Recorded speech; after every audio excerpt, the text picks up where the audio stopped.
Bonjour Marion Lagardère. Bonjour Patrick, bonjour Julie, bonjour à tous. Et donc, sans surprise, la photo qui fait la une ce matin, partout dans le monde, c'est celle de la poignée de main entre Donald Trump et Kim Jong-un. Oui, du New York Times au quotidien brésilien au Globo, du South China Morning Post au Frankfurter Allgemeine Zeitung, en passant par The Star en Afrique du Sud et le Tehran Times en Iran. Rarement une photo aura autant fait la une de la presse mondiale. En France, on la retrouve en première page du journal Le Monde qui titre sur un sommet historique. Libération y voit plutôt une histoire de flou. La montagne, un geste pour la paix, là où Ouest France se demande que change cette poignée de main. Et effectivement, beaucoup s'interrogent. La paix, vraiment, titre les dernières nouvelles d'Alsace. De belles promesses, ajoute le Dauphiné. Et après, résume La Croix, parce que certes, l'incroyable est arrivé, écrit Jean-Christophe Ploquin dans son édito, mais la prudence s'impose. Le régime de Pyongyang est passé maître en promesses non tenues et le président américain est capable des pires foucades, d'autant que les droits de l'homme ont été sacrifiés sur l'autel du nucléaire. C'est Sébastien Faletti qui le dit dans le Figaro. Les violations spectaculaires des droits humains dans l'État totalitaire et policier, dit-il, ne figurent pas dans l'accord. Un véritable blanc-seing pour ce régime qui, d'après Amnesty International, incarcérerait 200 000 prisonniers politiques dans des camps. Alors, sans vouloir casser l'ambiance, ajoute Florence Chédotal dans La Montagne, comment ne pas éprouver un certain malaise à voir le président des États-Unis couvrir de compliments un dictateur, auteur de purges et bourreau de son peuple, ce même président qui, dans le même temps, blâme ses alliés historiques et se délecte de dérégler la géopolitique mondiale. Il serait plus sage de ne pas s'emballer trop vite. Tous les espoirs sont permis, conclut-elle, mais toutes les désillusions aussi. Non, mais il n'y a pas de mal dans ces cas-là à casser l'ambiance. L'autre titre ce matin, pas très rassurant non plus, ce sont les dégâts causés par les orages. Et oui, le déluge, titre avec un grand point d'exclamation, la République des Pyrénées. Le Maine libre est sonné par la seconde crue et Presse Océan parle de la Loire-Atlantique noyée. Comment faire face au risque d'inondation, se demande l'Alsace, parce que quoi qu'il en soit, il va falloir s'y habituer. C'est le titre du dossier du Parisien. Au cœur du chaos, photo du RER renversé par un glissement de terrain. Préparez-vous à devoir écoper de nouveau à l'avenir, écrit le journal, car le réchauffement de la planète est annonciateur d'orages de plus en plus intenses. Les assureurs ont même chiffré les dégâts à venir.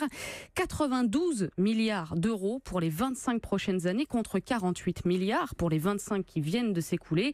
Et puis cet article éclairant dans le Figaro sur des chercheurs qui anticipent le futur climat de la capitale grâce aux données fournies par 150 ans de relevés météo. Conclusion, eh bien il n'y a guère de doute, écrit Marc Cherki. À Paris, la climatisation sera nécessaire avant la fin du siècle. Le nombre d'alertes canicules devrait passer de 1 par an actuellement à 10, voire 25 dans les années à venir. Sans politique climatique, résume une météorologue, le réchauffement pourrait atteindre 4 degrés à la fin du siècle. Voilà, pas sûr qu'une armada de moteurs de climatiseurs fasse baisser la température globale, bien au contraire, mais au moins on est prévenu. Enfin, après toutes ces joyeusetés, on comprend mieux l'impatience des journaux à voir commencer la Coupe du Monde. Oui, parce que comme le dit l'Union de Reims, on veut rêver, on compte sur vous, ajoute l'Ardennais sur une photo de Griezmann et Giroud.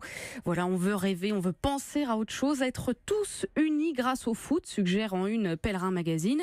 Coupe du Monde, la communion des peuples, titre Télérama, enquête notamment sur le cas belge où, oui, grâce au mondial, écrit le magazine, la Belgique désunie vibre pour son équipe nationale. Et puis foot toujours en couverture de Forbes Sport Business, le palmarès des stars les plus rentables en photo.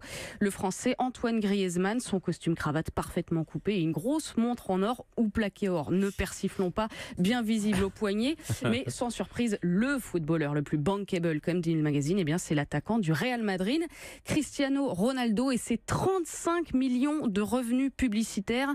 À côté de lui, le numéro 1 du classement en France, Griezmann, donc fait petit joueur avec seulement 3 millions de revenus publicitaires, écrit Forbes, qui précise qu'il peut espérer profiter du mondial pour s'ouvrir plus de portes sur le terrain marketing. Même espoir pour Pogba, Mbappé et Varane. Pourquoi tant d'espoir ? Eh bien, parce qu'une page fâcheuse est tournée, explique un consultant. L'affaire Zaya, la grève du bus à Naïsna, la sextape de de Valbuena, tout ça a été repoussant pour les marques, mais grâce à la nouvelle génération, elle renoue le fil.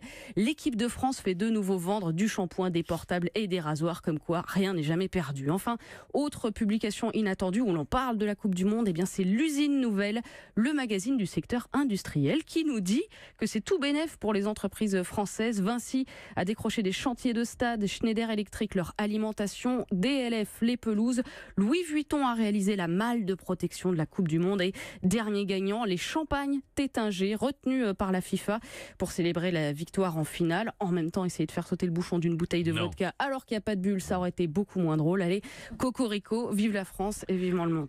Merci, ça commence demain. On le rappelle évidemment, le mondial en Russie, c'était Marion Lagardère.